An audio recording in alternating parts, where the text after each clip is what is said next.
free speech is under assault because of a three-step argument made by the advocates and justifiers of violence. The United States is a global engine of growth, not just because of free markets, but because of the values embedded in free markets. The only way to ensure that political correctness continues to lose is if we tell the truth. I have a very strong standard with regard to incitement. If I'm not telling somebody to commit violence, I am not inciting them to violence. If we don't have social fabric, if we don't have community, if we don't know what America is about or what we're doing in the world, if we don't have purpose and meaning, it makes it almost impossible to live a fulfilled life. Left versus right matters a hell of a lot less than right versus wrong, and right versus wrong is just another way of saying true versus false.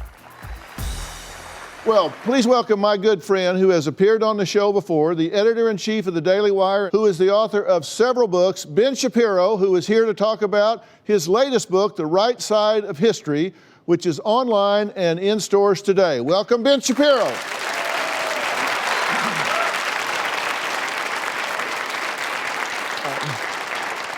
I always introduce you as controversial. I have to. You are controversial. Yeah, it's unfortunate, but that's the way it goes. Well, I don't know. It makes people think. I hope so. That's always the idea. Yeah. Well, you have written a new book, and I've read it. It is very well done. Congratulations on this. What motivated you to write this book?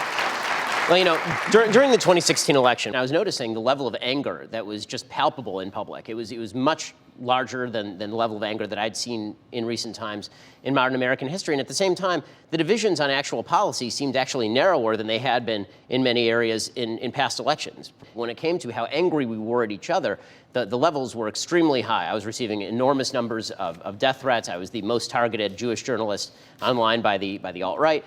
Why are we so angry at each other? Why are we so mad? And that got me to thinking, what do we even have in common with each other anymore? And that brought me to the book. The book is about two mysteries, you say. The first mystery, why are things so good? The second mystery is, why are we blowing it?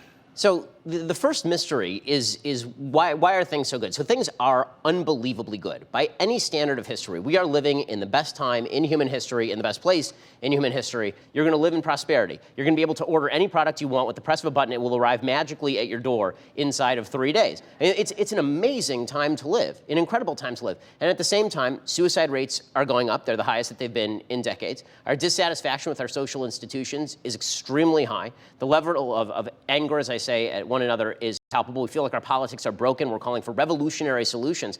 And so the first question is, how did things get so good in the first place? And to do that, I say we need to go back to original principles. What created this civilization? And I talk about the fact that on college campuses, we don't teach these things anymore. We don't teach the classics. We don't teach about Judeo-Christian values. We don't teach about Greek reason. We don't teach the foundations of Western civilization. Instead, it seems like we have replaced the entire conversation about what made the West great with why the West sucks. And that's just not true. The West doesn't suck. The West is pretty unbelievable. And that is true by any standard. I mean, even take issues that are deeply controversial, like the issues of race. Racism in America, by any metric, is at an all-time low.